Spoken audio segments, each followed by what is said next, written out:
Hello प्यारे बच्चों, आप कैसे हैं? उठो जागो और निरंतर ज्ञान प्राप्त करने के लिए श्रेष्ठ लोगों के पास जाकर ज्ञान प्राप्त करो। कहा गया है, ज्ञान से जहाँ ज्ञान है वहीं सुख है। क्या कहा गया है? जहाँ ज्ञान है वहीं सुख है और जहाँ अज्ञानता है वहीं दुख ही दुख है। इसलिए हमें निरंतर ज्ञान प्राप्त करने के लिए हमेशा अपने से श्रेष्ठ लोगों के पास जाकर ज्ञान प्राप्त करना चाहिए। तो आइए, आज आपका संस्कृत हिंदी क्लासेज में स्वागत है। मैं D Lal, lecturer, GRV inter college Rath, Hamirpur, Uttar Pradesh से। आज हम आपको कक्षा 12 में हिंदी खंड खा भाग है और संस्कृत दिग्दर्शिका हमारी पाठ्य पुस्तक है और संस्कृत दिग्दर्शिका का 5वां पाठ। इसके पहले वाली पीडीएफ में आपने जातक कथाएं पढ़ी और जातक कथा के अंतर्गत उलूक जातकम और नृत्य जातकम 2 कहानियां आपने पढ़ी थी और 2 कहानियों का आपने संस्कृत का हिंदी में अनुवाद और उसके शब्दार्थ और उससे संक्षेप में कुछ व्याकरण आपको बताई गई थी। आज हम आपको जातक कथा के अंतर्गत इस पाठ से संबंध पर आधारित, इसके पाठ पर आधारित प्रश्न पूछे जाते हैं और वो प्रश्न 4 नंबर के होते हैं।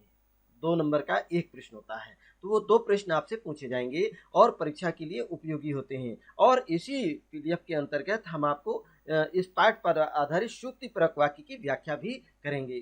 तो आइए जुड़ते हैं और समय को ध्यान में रखते हुए निश्चय ही समय का सदुपयोग करें। अगर हम समय को बर्बाद करेंगे ना तो समय हमको भी बर्बाद करके छोड़ेगा। इसलिए समय का सदुपयोग करें और सभी लोग पूरे मन के साथ आइए हमारे साथ जुड़े और ध्यान रखें, वीडियो पूरी देखें और प्रतिदिन वीडियो देखें। जब कभी आपका मन भटकने लगे तो इसमें कहानियाँ भी हैं, नाटक भी है और सुभाषित रत्नान भी है, मतलब अच्छे अच्छे पाठ हैं। उन पाठों को आप सुनते रहिए, वीडियो तो आपका मनोरंजन भी होता रहेगा। तो आप आनंद की प्राप्ति के लिए काव्य को ज़्यादा पढ़ें और इसमें भी कहानियाँ हैं, कहानियों के माध्यम से भी आपके जीवन में नैतिक मूल्यों की स्थापना के लिए ये पढ़ाए जाते हैं। तो इसको भी निरंतर आप सुनते रहिए, पूरी वीडियो देखें और वीडियो को सब्सक्राइब करना मत भूलें। उसको आप अधिक से अधिक लोगों में शेयर करें, जागरूक करें और याद रखें, व्हाट्सएप में या हमारा एक चैनल है स्मार्ट नॉलेजिस्टिक, उसके अंतर्गत पूरी वीडियो पढ़ेंगी और समय समय पर हम अभी तक पढ़ाई गई सारी वीडियो की लिंक भी भेजते हैं, उनको बराबर आप देख सकते हैं। कोई भी पाठ का अगर कहीं से कोई परेशानी आती है, आपको समझ में नहीं आता है, आप कमेंट्स बॉक्स में जाकर के ज़रूर हमें नोट करें, हम उसका समाधान करेंगे। तो आइए चलते हैं हम पाठ की ओर, और थोड़ा सा भटक गए इसके लिए सॉरी, और आइए जुड़ते हैं। तो चलिए, जातक कथा के अंतर्गत जो प्रश्नोत्तर हैं और कैसे प्रश्न आते हैं उन प्रश्नों के उत्तर आपको देना है। इसके पहले पीडीएफ में जब पढ़ाए थे तो आपसे बताए थे कि पूरी कहानी को मन से तैयार करिए और याद करिए। जब आप उसको सुनेंगे तो ये प्रश्न जो आज पूछे जा रहे हैं आप इसका बहुत ही सही उत्तर देंगे। जुड़े, चलिए प्रश्न देखते हैं कैसे हैं। देखिए, अभ्यासार्थ ये प्रश्न आपके लिए दिए गए हैं और ये प्रश्न परीक्षा के लिए बहुत ही उपयोगी होते हैं। चलिए पहला प्रश्न देखिए आपसे, अतीते प्रथम कल्पे चतुष्पदाः कम राजानाम अकुर्वन्। तो अतीते अर्थात पहले प्रथम कल्प में चतुष्पदाः 4 पैर वालों ने कम राजा नाम अकुर्वन् किसको अपना राजा बनाया, किसको राजा चुना। किसने बनाया? 4 पैर वालों ने। किसको राजा बनाया, ये प्रश्न आपसे पूछा गया है। तो आप इसका उत्तर, कहानी अगर आपने सुनी है, वीडियो आपने देखी है, तो आपको इस उत्तर को किसी को बताने की आवश्यकता नहीं है, तुरंत आप जान जाएंगे। तो चलिए इसका प्रश्न का उत्तर आप देखिएगा। ये पहला शब्द है, देखिए अतीते प्रथम कल्पे चतुष्पदा, ये पूरा 4 शब्द हैं। इन चारों शब्दों को देखिए उत्तर में यथावत उतार लीजिएगा। हमने उतारा। और किसको राजा बनाया? तो एकम सिंघम, एक सिंह को, एकम सिंघम राजा नाम कुर्वन्, केवल प्रश्नात्मक शब्द के स्थान पर आपने चेंज किया है और उत्तर प्रश्न पूरा का पूरा जैसा वैसे उतार लिया। तो आपका उत्तर क्या बना है? एकम सिंघम राजा नाम अकुर्वन्, एक सिंह को राजा बनाया। चलिए दूसरा प्रश्न आपसे पूछा जाता है, सावधानी से सुनिए। दूसरा प्रश्न है, पक्षिणः कम राजा नाम कर्तुम व्यचारयन्। पक्षियों ने कम मने किसको राजा नाम मने राजा, कर्तुम अर्थात बनाने के लिए, व्यचारयन् मने विचार किया, किसको बनाने का निश्चय किया था, किसको बनाने का। तो आप जान गए होंगे, इसका उत्तर आप समझ गए होंगे कि पक्षियों ने, अर्थात शकुन गणा चाहे कहते हैं चाहे पक्षिणा कहते हैं, ये पक्षियों ने। तो इसका उत्तर आप देखिए ये दिया गया है, पक्षिणा एकम उल्लूकम राजानम कर्तुम व्यचार्यन, अर्थात पक्षियों ने एक उल्लू को, देखिए पूरा प्रश्न आपको पक्षिणा आपने उतार लिया, इसके बाद कम प्रश्नात्मक शब्द इसको हटा देते हैं, इसके स्थान पर एकम उल्लूकम आपने लिख दिया और फिर शुद्ध जैसा प्रश्न है उन शब्दों को यथावत उतार लें। राजा नाम कर्तुम व्यचार्यन, राजा बनाने का निश्चय किया, विचार किया। चलिए, तो आप प्रश्न का उत्तर पाकर के संतुष्ट हो गए होंगे। अगर कहीं इसमें समझ में नहीं आता है या कोई गलती है तो आप जरूर कमेंट बॉक्स में नोट करें और हम उसमें अपने सुझाव भी दीजिए कि कैसे हम उसका और बेहतर आपको बता सकते हैं। वैसे हमारा पूरा प्रयास रहता है कि जैसे प्रश्न परीक्षा में पूछे जाते हैं उनका उत्तर आप देते हैं और पूरे के पूरे अंक मिलते हैं, वैसे ही आपको यहाँ पर समझाने का और PDF बनाने में आपको हम पूरी मदद कर रहे हैं, पूरा सहयोग कर रहे हैं।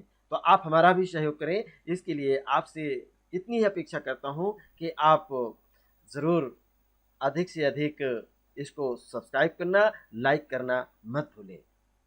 चलिए, तीसरा प्रश्न, काका कथम उलूकस्य विरोधम अकरोत।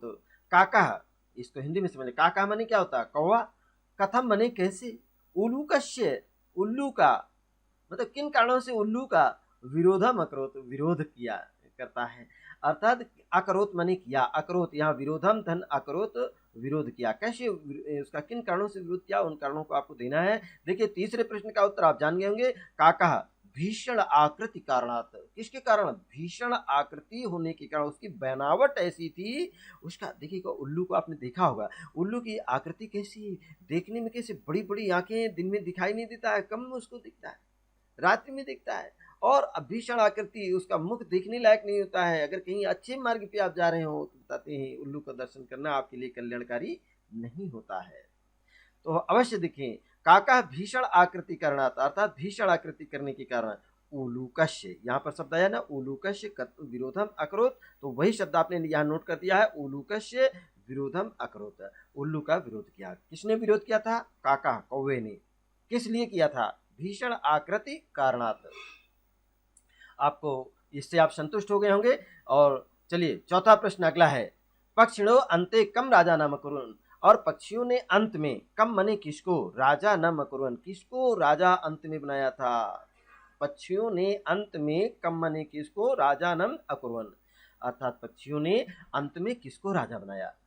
तो ये प्रश्न आप समझ गए होंगे, इसका उत्तर भी आपको मिल गया होगा, और कहानी आपने सुनी है, पूरी वीडियो आपने इसके पहले की देखी है, तो निश्चय आपको प्रश्न याद हो गया होगा कि पक्षिणो, देखिएगा यहाँ पक्षिणो अंते, ये अंते आपको नोट किया गया, और कम मने स्वर्ण हंसम, किसको बनाया था, स्वर्ण हंस को राजा नाम अकुर्वन, अर्थात अकरोत, अर्थात उन्होंने स्वर्ण हंस को राजा बनाया। किसने, पक्षियों ने अंत में स्वर्ण हंस को राजा बनाया या चुना। तो ये 4 प्रश्न आपको दिए गए हैं, बहुत ही इंपॉर्टेंट है, इस पार्ट से प्रश्न पूछे जाते हैं। चलिए, तो अब हम आगे चलते हैं, इन प्रश्नों को आप संतुष्ट हो गए, अभी कुछ और प्रश्न हैं, इतने से ही नहीं संतुष्ट हो जाइए, आगे प्रश्न और हैं। देखिएगा ये प्रश्न आ गया, आपको इन प्रश्नों के उत्तर दीजिएगा।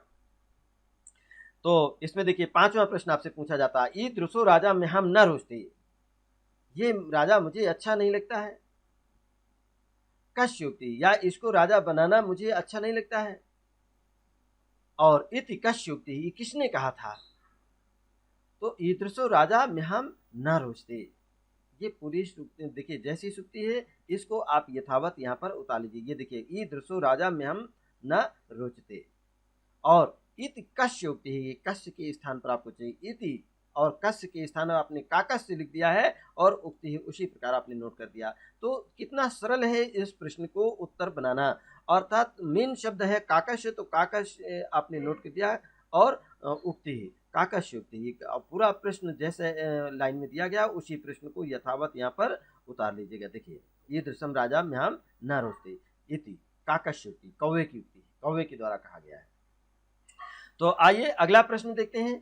अगला प्रश्न आपसे पूछा जा रहा है, जनाह लोग कीदृशम पुरुषम राजानम अकुर्वन, लोगों ने किस प्रकार के पुरुष को राजा बनाया, अर्थात अब आप इसका उत्तर जान गए होंगे। हिंदी में भी आपको बताया गया है और आप संस्कृत में इसको आप जान नहीं रहे हैं। जनाः माने लोग होता है, कीदृशम अर्थात किस प्रकार के, और पुरुषम माने पुरुष को या मनुष्य को, राजा नाम अकुर्वन् राजा अकुर्वन् माने बनाया। तो आप यहाँ पर देखिएगा जनाः माने लोग, एकम सुंदरम कैसा हो, सौंदर्यशाली हो, सौभाग्य प्राप्तम धन धान्य से हर तरीके से वो संपन्न व्यक्ति होगा, सौभाग्य प्राप्त वाले पुरुष को, ये पुरुषम पुरुष को राजा नाम कुरन राजा बनाया। और ऐसे ही व्यक्ति को हमें राजा बनवाना चाहिए जो गुणों से परिपूर्ण हो, सुंदर हो, आकर्षक हो और एक हर तरीके से वो प्रभुत्वशाली हो, वैभवशाली हो। ये ऐसे व्यक्ति को हमें राजा चुनना चाहिए और विद्वान को राजा चुनना चाहिए। अब आइएगा अगला प्रश्न, आप समझ गए होंगे। ये 7वां प्रश्न है, शकुनिया अर्थात पक्षी गणों ने कम मने किसको राजा नाम कुरन। इस प्रश्न का उत्तर पहले आप दे चुके हैं, वहां पर पक्षिणा था, यहाँ पर शकुनिया। शकुनिया मने भी पक्षी होता है, पक्षियों ने किसको राजा बनाया। तो उत्तर आप जान गए होंगे, पक्षियों ने शकुनिया स्वर्णहंसम राजा नाम कुरन, पक्षियों ने स्वर्णहंस को राजा बनाया। किसको बनाया, स्वर्णहंस को राजा बनाया। तो इस प्रकार से 7वें प्रश्न का भी उत्तर आप, कितना आसान लगता है जब आप वीडियो देखते हैं तो, कि इसके उत्तर कितनी आसानी से मिल रहे हैं। इसीलिए कहते हैं कि पूरी वीडियो को देखिए तो परीक्षा में आप चैलेंज कर देंगे। कोई भी पाठ्यक्रम से पूरे में कहीं से भी प्रश्न पूछ लिया जाए, आप पूरे प्रश्न का उत्तर बहुत ही संतोषजनक आप दे सकते हैं। चलिए चौथा प्रश्न, ये 8वां प्रश्न आपसे पूछा जा रहा है। 8वां प्रश्न है, स्वर्णहंस स्वर्णराजहंस अर्थात स्वर्णराजहंस की दुहिता माने पुत्री या बेटी, किम अभिधानम अभिद्यानम। तो इसका स्वर्ण राजहंस की बेटी का क्या नाम था, ये पूछा गया है आपसे।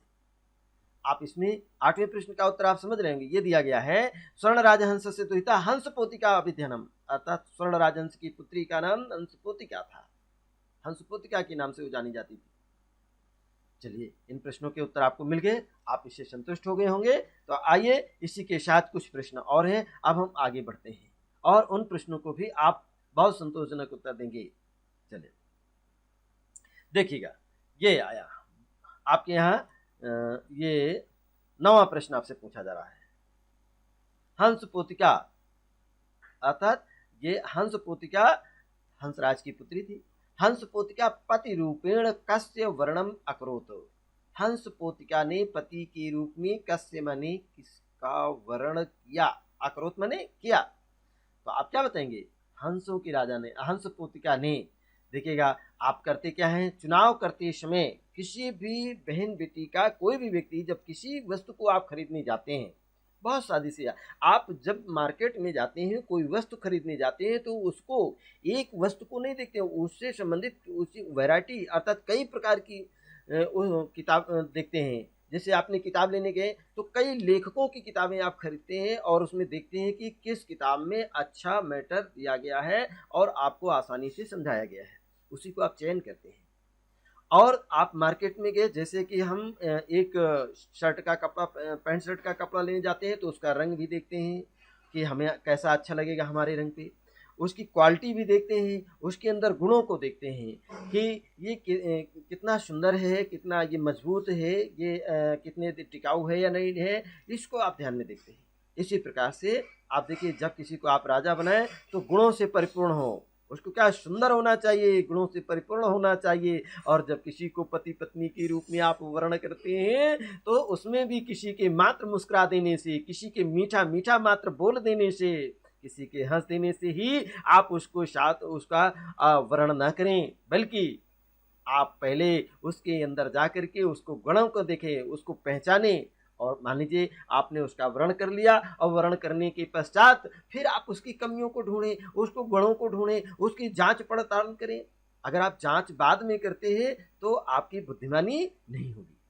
और अगर आपने बाद में जांच पड़ताल की, उसकी बहुत ज़्यादा छानबीन की कि ये आदमी कैसा है, इसका चाल चलन कैसा है, इसका उठना बैठना कैसा है और कैसी कैसी इसकी सोच है, अगर बाद में आप जान भी गए ना तो क्या होगा, आपके स्वभाव के अनुकूल अगर विचारों का मेल नहीं करता है तो निश्चय ही आप दोनों में विवाद होगा, झगड़ा होगा, कलह होगी और फिर दर्द पीड़ा मिलेगा, फिर आपका पूरा जीवन संकट में और क्लेश में हो जाएगा। इसलिए इस संकट में, क्लेश में बचने के लिए आप इस वाक्य से आप समझ रहे होंगे कि हंस पोतिका ने पति के रूप में केवल बाहरी सुंदरता को देख करके मोर को पहले वर्ण करने का प्रयास किया। किसको किया था? मयूर को। तो यहाँ पर हंस पुत्रिका ने पति रूपेण कश्य वर्णम अकरोत, अर्थात किसका पति के रूप में किसका वर्ण किया? इसका उत्तर देखिए, हंस राजा, हंसों के ये हंस पोतिका पति रूपेण स्वर्ण राज हंस से, अर्थात सबसे पहले इन किसका वर्ण किया? स्वर्ण राज हंस की भगनीन अर्थात भांजे के साथ। किसके साथ? भांजे के हंस पोतकश्य वर्णम अकरोत, अर्थात हंस पोतक नाम था। क्या नाम था? हंस पोतक। उसके साथ उसने विवाह किया, उसको वर्ण किया है। अगला दिया गया है 10वां प्रश्न है, हंस राजा, हंसों की राजा ने परिषद मध्य, परिषद के बीच में आत्मना अपनी, आत्मना माने अपनी, दुहितरम, दुहितरम माने पुत्री अर्थात बेटी को, कस्मै किसको, अददात माने दिया, किसको दिया? तो इस प्रश्न का उत्तर 9वें प्रश्न से ही आप संतुष्ट हो रहे होंगे। हंस राजा परिषद मध्य, हंसों के राजा ने परिषद के बीच में आत्मना मने अपनी, द्वितरम मने पुत्री को, अपनी बेटी को, भगनी आए अपनी भांजे को। किसको साथ? भांजे अर्थात भांजा का नाम क्या था? हंस पोतक। उसका नाम क्या था? हंस पोतक, अर्थात अपनी भांजे हंस पोतक के साथ हंस पोतक को अददाय मने दिया या उसके साथ विवाह किया। चलिए 11वां प्रश्न है आपसे किया जा रहा है और इससे आप संतुष्ट हो। 11वां प्रश्न है, स्वर्ण राजहंस, स्वर्ण राजहंस ने केन सह किसके साथ, स्वकन्या अपनी पुत्री को, अपनी बेटी को, अपनी कन्या को विवाह मकरोत, विवाह किया। किसके साथ विवाह किया? ये देखिएगा यहाँ पर शब्द आप देख रहे होंगे केन सह, ये केन शब्द में आप देख रहे हैं ना, तृतीया विभक्ति है। क्यों? सह साकम, ये सह आया ना, सह साकम सार्धम समम के योग में तृतीया विभक्ति होती है, तो यहाँ पर ये दिया है ना तृतीया विभक्ति, इसलिए केन शब्द आया है। समझ रहे हैं ना? तो इसलिए यहाँ पर केन सह किसके साथ अपनी बेटी का विवाह किया। तो इसका उत्तर भी आपको 11वां प्रश्न से उत्तर मिलता हुआ है, अर्थात ये 10वें प्रश्न से। चलिए, स्वर्ण राजहंस, स्वर्ण राजहंस ने हंस पोतकेन शाह अर्थात हंस पोतक के साथ स्वकन्या विवाह मकरोत, अपनी पुत्री का विवाह किया। और इसी बात का देखिएगा बहुत अच्छा प्रश्न उत्तर दिया गया है। गुणवान कन्या प्रतिपादनिया, हमेशा एक महाकवि कालिदास जी ने भी अभिज्ञान शाकुंतलम में आपको शिक्षा दी गई है कि गुणवान कन्या प्रतिपादनिया, हमेशा गुणवान व्यक्ति को ही अपनी कन्या देनी चाहिए, और जो निर्लज्ज हो, विनम्र ना हो, ऐसे व्यक्ति को अपनी कन्या, और कुरूप हो ऐसे व्यक्ति को अपनी कन्या नहीं देना चाहिए। ध्यान रखें, सावधान रहें। इसलिए आप सुंदर बने, गुणों से परिपूर्ण बने, गुणों से परिपूर्ण बने और विनम्र बने, तभी आपको अच्छी सुंदर कन्या की प्राप्ति होगी। तो अगला देखिएगा आप 12वां प्रश्न आप सुनिएगा, अंतिम प्रश्न है ये, बहुत अच्छा प्रश्न है। अनया जातक कथया का शिक्षा लभते, अर्थात इस जातक कथा से आपको क्या शिक्षा मिलती है, आपने क्या शिक्षा प्राप्त की है, इसका उत्तर आपको देना है। तो अपनी भाषा शैली में आप इसको दे सकते हैं और जैसा इसमें शब्दों का चयन करिए। चलिए आइए, अनया, इस देखिए अनया जातक कथया, अर्थात इस जातक कथा से, इस जातक कथा से जना माने लोग एकम सुंदरम सौभाग्य प्राप्तम पुरुषम राजा नाम कुर्वन्। देखिएगा, एक सुंदर सौभाग्यशाली पुरुष को राजा के पद पर स्थापितव्य। अब देखिए यहाँ प्रिंट मिस्टेक आया, पीडीएफ में सुधारने का हम सुधारेंगे। ये यहाँ पर स्थापितव्य अर्थात स्थापित करने की शिक्षा मिलती है या प्राप्त करते हैं। आप देखिएगा, इसी को आप भिन्न रूप में आप देख सकते हैं कि लोगों को हमेशा, चाहे पति के रूप में हो या पत्नी के रूप में हो, सुंदर हो, सौभाग्यशाली हो, गुणों से परिपूर्ण हो, उसी को ही हमें चाहे राजा बनाना पड़े, अपना स्वामी बनाना पड़े, या हमें पति पत्नी के रूप में उसको वर्ण करना पड़े, तो हमेशा किसको प्राथमिकता देना चाहिए? एकम, एक को, सुंदरम, जो सौंदर्यशाली हो और सौभाग्यशाली हो और गुणों से परिपूर्ण हो, ऐसे पुरुष नर नारी को हमें, ऐसे बालक बालिका का हमें चयन करना चाहिए। ये शिक्षा आपको दी गई है। और मात्र आप देखिएगा, जैसा कि बताया गया, मित्रता नामक पाठ आपने पिछले कक्षाओं में आप पढ़ चुके हैं कि हमें मित्रता मात्र उन लोगों से नहीं कर लेनी चाहिए जो आपके लिए मीठा बोलते हो, आपको ठगने का प्रयास करते हो। अरे कितना लोगों को ठगना हो तो मीठा बोलिए आपको, और कुछ लोगों के लिए मीठी वाणी बोलना भी चाहिए। जैसे कौवा काको देते हैं और कोयल काको लेत, नहीं कौवा काको लेते हैं, कौवा काको लेते हैं, कोयल काको देत, अब मीठे वचन सुनाई के जगह अपनों कर लेत। कौवा किसी का कुछ छीनता नहीं है, कुछ लेता नहीं है, कोयल किसी को कुछ देती नहीं है, लेकिन कोयल क्या करती है, कोयल सबको प्रिय होती है। क्यों? मीठे वचन सुनाई के वो मीठे वचन बोलती है और सभी को अपने वश में कर लेती है। इसलिए आपको कहा गया है कि मधुर प्रिय वाक्य प्रदानेन सर्वे तुष्यन्त जन्तवः। यदि मीठा बोलने से सभी प्राणी, यदि मीठा बोलने से सभी प्राणी खुश हो जाते हैं, प्रसन्न हो जाते हैं, तो मीठा बोलने में गरीबी क्या है? मीठा बोलिए, मधुर बोलिए। चलिए, ये आपका 12वां प्रश्न हो गया। तो आइए, थोड़ा सा भटक गए थे और हम लोग पाठ्यक्रम से हट करके अब आपको हम बताते हैं, इस पर पाठ पर आधारित एक शुक्ति परक वाक्य है, उस शुक्ति परक वाक्य की व्याख्या करेंगे। तो अगले पीडीएफ में आइए। कुछ प्रश्न अभी और शेष रह गए हैं। चलिए, अरे इन प्रश्नों को भी आप देख लीजिएगा। मयूरो हंस पोतिकामा प्राप्य, मयूरा, देखिए प्रश्न कुछ शेष रह गए थे, आप देखिएगा इन प्रश्नों को, फिर से आप इन प्रश्नों के उत्तर दीजिएगा। मयूरो, मयूरा ने, मयूर ने हंस पोतिका मा प्राप्य, हंस पोतिका को ना पा करके, अप्राप्य माने ना प्राप्त करके, किमा क्रोध, क्या किया? बहुत सुंदर सा प्रश्न है, इस प्रश्न का उत्तर आप जान गए होंगे। देखिएगा, मयूरा हंस पोतिकाम अप्राप्य, मयूर ने हंस पोतिका को ना पा करके लज्जिता, लज्जित हो गया, तस्मात स्थाना, तो उस स्थान से पलायिता माने भाग गया, उस स्थान से क्या करेगा? भाग गया। आप ये सोच लीजिए कि जिस स्थान में आपको सम्मान न मिले, जिस स्थान में आपको रोजगार न मिले, जिस स्थान में आपका भरण पोषण न हो सके, जिस स्थान में आपको ज्ञान की प्राप्ति न हो, उस स्थान को छोड़ देना चाहिए। चलिए, शिक्षा मिली। चलिए, अगला प्रश्न है, हंस पोतिका कस्य दुहिता आसीत, हंस पोतिका किसकी बेटी थी? तो आप जान गए। इस प्रश्न का उत्तर देखिएगा, हंस पोतिका स्वर्णराज हंसस्य दुहिता आसीत, स्वर्णराज हंस की बेटी थी। चलिए, 15वां प्रश्न है अगला, हंस राजा स्वाद्वितरम कस्मै अददात, हंस राजा ने, हंसों के राजा अर्थात हंसराज ने स्वाद्विताराम अपनी बेटी को कस्मै अददात अर्थात किसको दिया?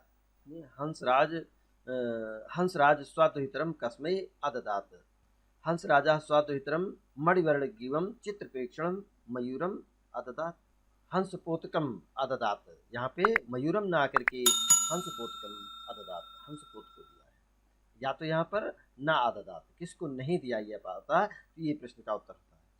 15वां प्रश्न मिस्टेक है, सुधारेंगे।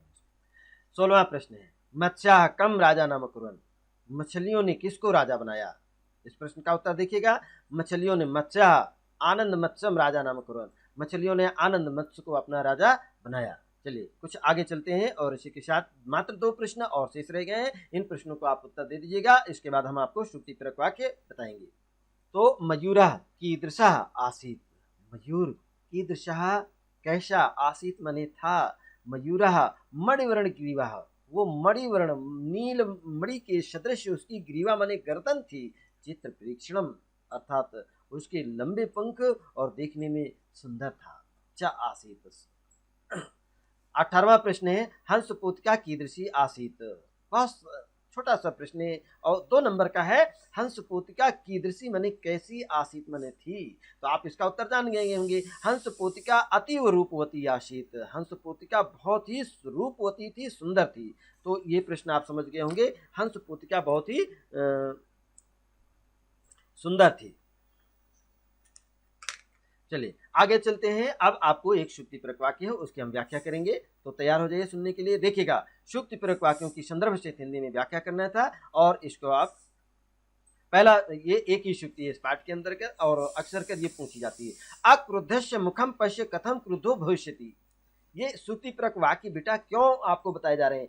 आप जब किसी से अपना मंच से कभी आप बोल रहे होते हैं तो आप शुक्ति बोलते हैं। एक छोटा सा वाक्य है, अक्रुद्धस्य मुखम पश्य कथम क्रुद्धो भविष्यति, आप इसको बोल सकते हैं और बोल करके इसकी आप व्याख्या कर देंगे तो आपका भाषण बहुत ही आकर्षक और बहुत ही प्रिय लगेगा। लोग आपको जानेंगे, आपकी वाहवाही करेंगे कि बहुत अच्छा, बहुत सही बात कही। इसको देखिएगा, इसका हिंदी में अर्थ क्या होता है?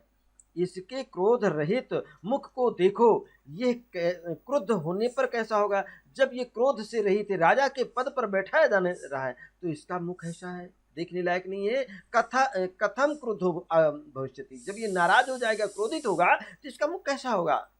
उसकी व्याख्या यहाँ पर की गई है। तो आइए सबसे पहले इसकी व्याख्या कैसे करते हैं, संदर्भ से व्याख्या। पहले आप संदर्भ लिखते हैं। प्रस्तुत, देखिएगा, प्रस्तुत पंक्ति या प्रस्तुत सूक्ति परक वाक्य संस्कृत दिग्दर्शिका के पाठ का नाम है, जातक कथा से उद्धृत है। कौवा, अब देखिएगा प्रसंग में आप देख सकते हैं, कौवा उल्लू की भयानक मुख मुद्रा को या भयानक मुख की आकृति की ओर संकेत कर रहा है। किसकी ओर कह रहा है? भयानक मुख की आकृति की ओर, मुद्रा की ओर संकेत कर रहा है। अर्थात इसकी व्याख्या आप कैसे करेंगे?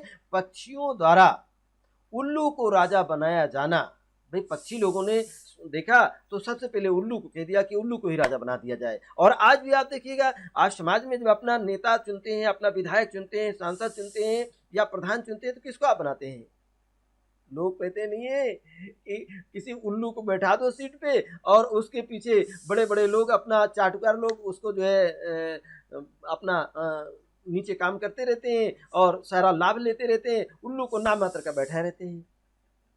ऐसा नहीं करना चाहिए। आपको शिक्षा मिलती है कि पक्षियों द्वारा उल्लू को राजा बनाया जाना कौवे को उचित नहीं प्रतीत हुआ। क्यों नहीं प्रतीत हुआ? क्योंकि कौवा होशियार होता है, इसलिए होशियार व्यक्ति को बनाना चाहता है। लेकिन जो समाज में ऊपर से कुछ और है, अंदर से कुछ और है, तो आपने यहाँ आप देखा होगा, प्रधान किसको बनाते हैं गांव में? आपने देखा बड़े बड़े लोग क्या करते हैं, अपने घरों में काम करने वाला नौकर को ही खड़ा कर दिया, उसको जिता लिया और उस नौकर के नाम पे अपना खुद पूरा लाभ लेते रहते हैं, पूरा काम कराते रहते हैं। इसलिए ऐसे उल्लू को कभी भी राजा नहीं बनाना चाहिए। ये होशियार व्यक्ति, आप समझदार हैं, विद्वान हैं। तो इससे उसने कहा कि जब बिना क्रोध किए ही इसकी मुख मुद्रा इतनी डरावनी, इतनी भयानक है, जब बिना क्रोध किए हुए इसके मुख की आकृति, मुख की जो बनावट है, इतनी डरावनी भयानक है, अर्थात देखने के लायक नहीं है, तो इसके क्रोधित हो जाने पर, नाराज हो जाने पर क्या होगा? नाराज होने पर क्या होगा? लेखक ने यहीं पर व्यक्त किया है कि जब ये नाराज होगा तो हमारी आकृति कैसी हो जाएगी? जैसे खौलते हुए तेल में तिल डाल दो। क्या डाल दो? तिल। एक फल होता है और उस तिल से तेल निकाला जाता है, उस तिल को डाल दो तो क्षण भर में ही वो काला काला हो जाता है, जल जाता है, भुन जाता है। उसी तरह से हमारी आकृति हो जाएगी। तो बिल्कुल सही, आपको ये बहुत ही शिक्षाप्रद आपकी ये शुक्तिपूर्वक वाक्य रहा। और इसीलिए आपको बताया जाता है, विशेष रूप से संकेत दिया जाता है कि राजा का स्वरूप भी उसके पद के अनुरूप होना चाहिए। राजा का पद मतलब जैसे कि आप शिक्षक बनते हैं तो आपका पहनावा, वेशभूषा भी शिक्षक के अनुरूप होना चाहिए। आप जब किसी आईएएस के पद पर बैठे तो आपकी भी वेशभूषा, आपका रहन सहन भी और आपका आकर्षक होना चाहिए, उसके पद के अनुरूप होना चाहिए। तभी इसीलिए आप ध्यान रखें कि राजा का स्वरूप जो होता है उसके पद के अनुरूप होना ही होना चाहिए। चलिए, इसी के साथ ही अब ये हमारा आज का वीडियो समाप्त होता है। और ध्यान रखें, आप सब्सक्राइब करना मत भूलें, लाइक करना मत भूलें। और हमारा देखिएगा ये सारी वीडियो आप चाहे व्हाट्सएप पे ढूंढने जाकर के लिंक करें और या उसको क्लिक करें तो भी मिल जाएगा। स्मार्ट नॉलेज टेक पर भी आप देखिएगा, ये दिया गया ना, ये जुड़ने के लिए नीचे दी गई लिंक पर क्लिक करना है। तो चाहे ये स्मार्ट नॉलेज टेक पे यहाँ कर लें, चाहे इसमें कर लें, और या आपको ये सब्सक्राइब करना मत भूलें, यहाँ कहीं पर भी आप क्लिक करके ये बेल आइकन जरूर दबाएं। इसी के साथ ही हमारा आज का ये क्लास समाप्त होती है। अपना ख्याल रखें, खुश रहें, प्रसन्न रहें। धन्यवाद।